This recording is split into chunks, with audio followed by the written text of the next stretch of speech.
What's up, y'all? It's Shuffle, and welcome to our first region guide for Darkest Dungeon 2. Today we'll be talking about the Sprawl, and so in this video I'll talk about the enemies, what they can do, and I'll go over the boss of the lair, and alongside all of that I will be giving you tips on how to deal with them and good heroes to bring.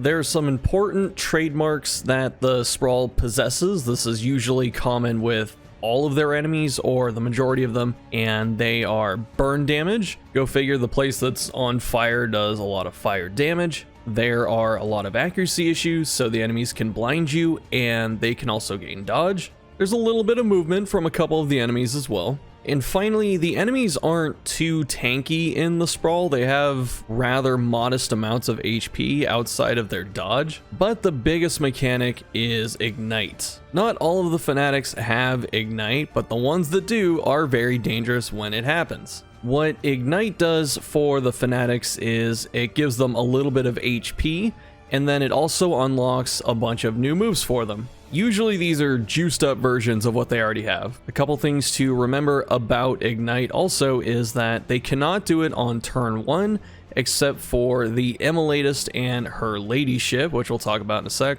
And for the Fanatics that can use it, it is a free action, which means they get to attack immediately. As far as I understand it, there isn't really a pattern to when the Fanatics choose to use Ignite. It's just, as long as it's not turn 1, they have a chance to do it, and sometimes they don't, and sometimes they will. The first enemy we'll talk about is the Whipper. These are pretty much the foot soldiers of the Sprawl. They're more annoying than anything else, but they can put out a decent amount of damage.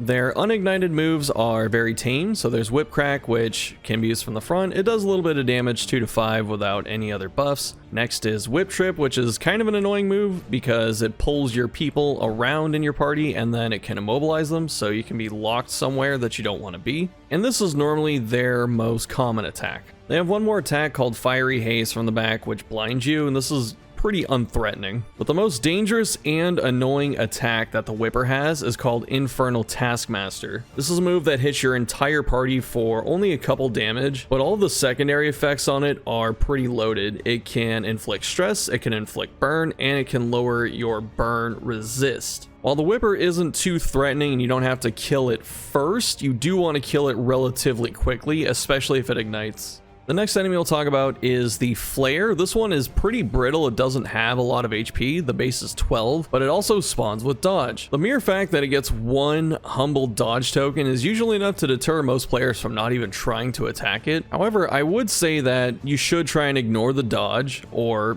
get it off as fast as possible and kill this thing as quick as you can. The reason is it goes down in 2 hits. It doesn't do too much damage or really anything when it's not ignited, but once it ignites, it starts putting out a lot of damage. So there's a lot of damage over time. It gets riposte, it gets dodge, it gets all these other secondary effects that are just a pain in the butt to deal with, so you really should down this first if it's there. There's not nearly as much nuance to the Flare as there is the Whipper, because the Whipper has a couple utility attacks and the cleave and all that.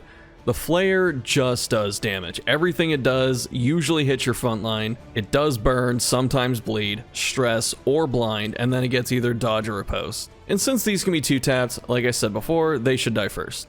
Next is the Sacrificial, which is a very straightforward enemy. All it does is try to slowly walk to the front with a giant bomb and then show you the new sun, which is a ton of damage. When the bomb goes off, it does between 6 and 14 damage at a modest 10% crit rate, while doing a bunch of burn damage and stress. Obviously this kills the Sacrificial, but you know what? He did his job. The Sacrificial spawns with 2 block plus tokens, which makes it a huge target for damage over time like poison darts. Since it doesn't have a lot of HP outside of the 2 block tokens, really you can just hit this with like poison darts and plague grenade once and then just leave it alone, and it will melt, I guess pun intended, to the damage over time before it reaches the front. One thing to be careful of though is the Emmelatist can destroy corpses to heal its teammates. This is important for 2 reasons. One, it can heal the Sacrificial before it dies, so it can actually get another turn to keep walking. And the other is, if it destroys a corpse in front of the Sacrificial, sometimes it will end up in rank 1 and blow up before you realize it. Next is the Shaman, another enemy that's not really that threatening until it ignites.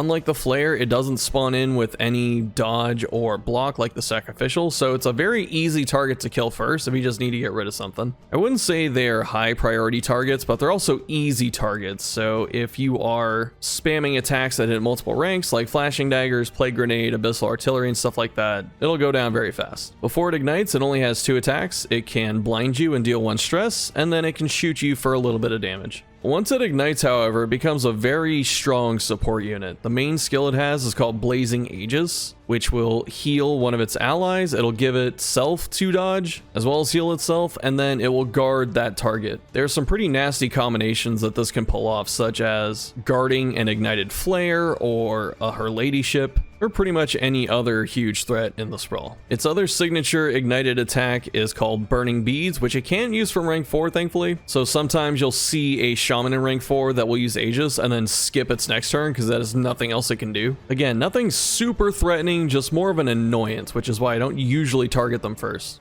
Next, we'll talk about the signature enemy of the Sprawl. All the Fanatics are signature enemies, but the Immolatus is the one that really stands out among them. She is both a support unit as well as a respectable damage dealer, so usually she should be your first target unless there's a flare. The main reason the Immolatus is so threatening is her signature buff called the Fire Rises. Shoutouts to the Dark Knight Rises, we see you, Bane. And this move instantly ignites any other Fanatic that can be ignited. Even if the enemy can't be ignited though, it still gives them dodge plus as well as strength. Interesting enough, she cannot be ignited herself, which means all of her attacks are available to her from the start of combat. Outside of the buff with Fire Rises, she has Funeral Pyre, which heals the other enemies on the field and destroys a corpse, so this is important if Sacrificial is there. She has Flaming Lasso, which hits the back 2 members of your party for a little bit of damage, as well as inflicting stress, burn, and blind. Then she has a very strong single target hit called Fireflay, which melts your face, does 3 to 7 damage at 10 crit, as well as inflicting 1 stress and 3 burn. Even though I talk about killing the Flare first just because it's so easy, it is definitely still a good idea to kill the Immolatus as soon as possible, and if you want to kill her first, go ahead.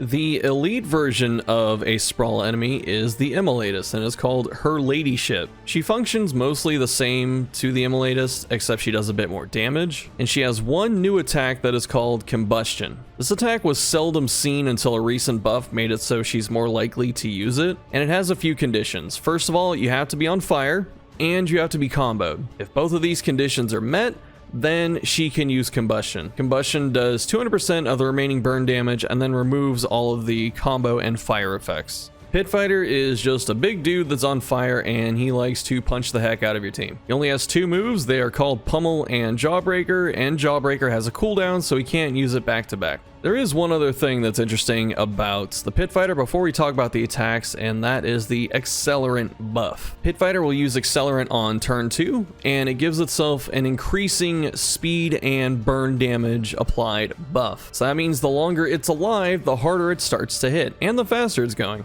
It only has 2 attacks. There's Pummel that hits for an okay amount of damage, and then there's Jawbreaker, which has a cooldown of 1 action, so it can't use it back to back, but usually it uses it once every turn. Because Pit Fighter has a lot of HP, it's pretty tough to bring it down first when you're fighting it as an enemy. So normally I would recommend killing the other 2 enemies that come alongside Pit Fighter, and then just doing your best to weather the onslaught and keep your team in formation if it starts using Jawbreaker. It is also worth noting that thankfully Pit Fighter cannot ignite. Now it's time to talk about the boss of the Sprawl, the Librarian, who can be found in the Great Library after 2 waves of Fanatics. And as a boss, he's relatively straightforward, but there's a little bit of nuance, and we'll talk about that now. The first thing you'll notice when fighting Librarian is that he spawns in the back of the enemy formation. In front of him will be 3 stacks of books, and the HP values on these stacks will range from 15 to 30 or 45. The books are the most important part to understanding this fight, and so Librarian will use its first action every single round to use something called Page Burner. What Page Burner does is it reduces a stack of books by 1 tier. It doesn't actually do 15 damage to the books, so if you accidentally or intentionally hit a stack of books for a little bit of damage, you're not going to mess yourself up for the rest of the fight, thankfully. Once Librarian has destroyed all of the book stacks, it will ignite. This is important to understand that there is a distinction. If it reaches rank 1, it doesn't ignite then, but only when there are no more stacks of books. This means that Librarian has an enrage timer, if you're familiar with that from MMOs and the like, where if you do not kill Librarian relatively quickly, it will ignite and then you will die instead very quickly. The HP values on the books are randomized, but on average you have until about turn 7 for Librarian to ignite, so you want to kill him in 6 turns. Librarian doesn't have a ton of HP either, but he does like to spawn a lot of dodge and blind your team. So if the RNG is a bit bad against you, you may not actually kill him until he ignites. Librarian alternates between a couple of attacks. It does Page Burner on its first action every turn, which deals a little bit of stress. And then after that, it uses Mandatory Reading, which does a modest amount of damage, between 4 and 8, and it can stress you as well as burn you. The next move it has is pretty annoying, and that is called Smokestack. Thankfully, you can't use this back to back. It's got a 2-turn cooldown. And what Smokestack does is it blinds the target, gives them 2 blind tokens, it vulnerables them, and then Librarian gets dodge. This can be devastating if it hits your damage dealers, because damage is so critical in this fight. The next attack that Librarian has that is actually pretty cool and interesting is called Categorize. At first, this may seem like a random shuffle on your party, but actually what it does is it organizes your party in right to left alphabetically by their class name. It has a massive cooldown of 8 actions, and you will not see this more than 2 times a fight normally. In fact, the way the fight plays out, I don't think he can use it a 3rd time because he's usually too far up by the time it would happen. What's nice about Categorize is because it does alphabetize your party, some of your back row characters that like to stay in the back row, like Vestal or Plague Doctor, usually stay in the back. Where it can be kind of devastating is for your mid ranks and your frontline characters. So if you're running something like Leper, Highwayman, Grave Robber, and Plague Doctor, guess what? On Categorize, your Leper goes straight to rank 3. Which means that if you're going to fight Librarian, make sure that you understand how your team is going to alphabetize when he uses Categorize and that you have a plan for it. The final attack we'll talk about is called Burning Bright. This is Librarian's signature super cleave move. It hits your entire party and it applies burn. By itself, it doesn't do a lot of damage, but considering how many actions Librarian gets and how much burn it's already throwing at you, it does start to stack up when he's doing it every couple rounds. One feature to also note is that Librarian applies 3 extra burn damage over 3 turns, like his trophy, when he hits you with a critical hit. So if he's popping off and scoring crits, then the damage really starts to ramp up. The final thing to note about Burning Bright is that when Librarian reaches the front and he ignites, he will only use Burning Bright. Even though it doesn't do a ton of damage per hit, the fact that he's using it 3 times a turn means that if he does get to the front and ignite, your party is going to get wiped in about 2 rounds. And that's being generous. Even though Librarian heals for 24 HP when he does ignite, you don't automatically lose when it happens, but you need to pretty much have the fight done by the time it does happen. He actually has one more attack that I forgot to mention, and that is called Burnout. So if Librarian reaches rank 1, but there are still book stacks alive so he can't ignite, he will use something called Burnout, which is going to send him back as far as he can go in the enemy formation, give himself a bunch of dodge, and then burn whoever it hits. One look at Librarian stats is enough to tell you that the boss itself is move immune. You're not going to be able to move it with any of your skills, but the books are not move immune, so the way you get Librarian to the front is to knock the books behind him. The easiest attack to do this with is Leper's Purge. Now that we know what Librarian does, let's talk about how to beat him. The easiest and most consistent way is to get some blight damage on your team. Go figure, the starter team Unusual Suspects is pretty good for this, and just hammer him as much as you can as he makes his way forward. There are other things you can use as well, like big single target damage hits that are not damage over time, such as Iron Swan or Burning Stars. But in the case of something like Burning Stars, Occultist runs the risk of getting blinded by Smokestack on the turn he's going to shoot it, or Librarian gets dodge. So for that reason, some of the big attacks that either have big cooldowns or need to power up and stuff aren't as ideal for this fight. You just want consistent damage that you can throw out every single turn. Another strategy, if your team has a lot of frontline damage, is to try and shove the books behind Librarian. So you're going to need something like Purge or Rampart in order to get this done. I don't personally like the strategy as much because you're still dealing with all of the normal stuff like the blinds and Librarian's dodge when he does get up front, as well as the random resist that the book can have. So if given a choice, I would much rather recommend that you use a consistent range damage strategy that just keeps hitting him as he makes his way forward. If it's your first run or you are very early in your profile and you need to fight Librarian, I would recommend using Grave Robber and upgrading her poison darts with your mastery point. If you're using the starter team Unusual Suspects, Dismas also has the added benefit of being able to combo Librarian with his riposte, which gives Grave Robber a huge 50% critical chance boost if she hits a combo target with poison darts. If the blight is able to stick from poison darts and it crits, without any modifiers, I believe it's 29 damage. You get 9 for the on hit and then 20 for the blight. So this is really good to kill Librarian with. Some other things that can help when you're fighting Librarian are combat items. So there is a burn resist combat item called a Blade of Powders. That can be really good. Anything that cures burn can be good. Healing salves can be good. Blind cures are very helpful. And we actually can't sleep on throwable combat items. So things like Bear Trap, even though they aren't likely to really do anything when they hit Librarian, the fact that you throw it gets rid of your own blind token and it gets rid of dodge on Librarian at the same time. So this can be really helpful.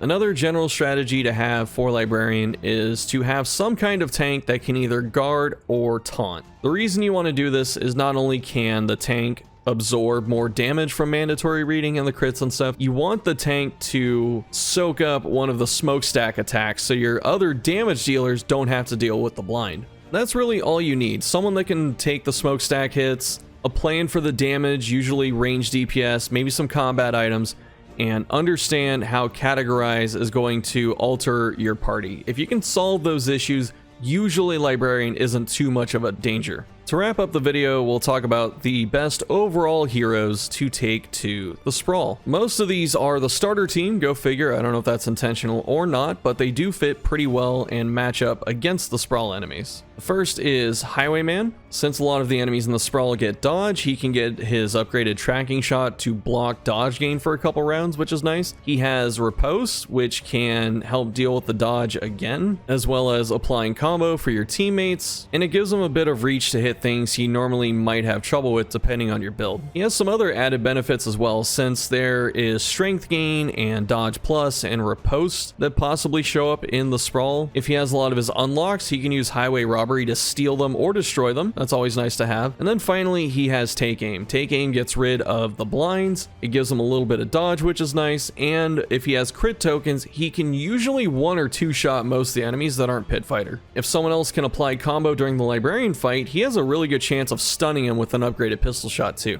The next character we'll talk about is Grave Robber. She's really straightforward for the Sprawl. It's mostly just the blight damage, especially for the boss, and the ability to control corpses so they don't get to use Funeral Pyre and heal themselves. She can also give herself a lot of dodge or speed depending on what you have unlocked, and even stealth. So she's a very reliable damage dealer if you use poison darts. Next character is again from the starter team. We're going to talk about Plague Doctor. Plague Doctor's main benefits are being able to cure burn, and she can stack blight pretty well. She doesn't start with Plague Grenade, but it's one of her first unlocks, so if you're able to get Plague Grenade, then Librarian becomes much easier. And something that's a bit underutilized is she starts with Ounce of Prevention, which can do a really good job of blocking the constant burn damage from the enemies, especially if it's upgraded. It's even really good in the Librarian fight because Librarian gets 3 actions per turn, meaning that your Ounce of Prevention essentially is stopping 9 attacks worth of damage over time across those 3 turns that it's up. One other really nice thing about Plague Doctor too is when you're fighting Librarian, Categorize usually puts her in the back of the party, so she's not that big of a risk to take.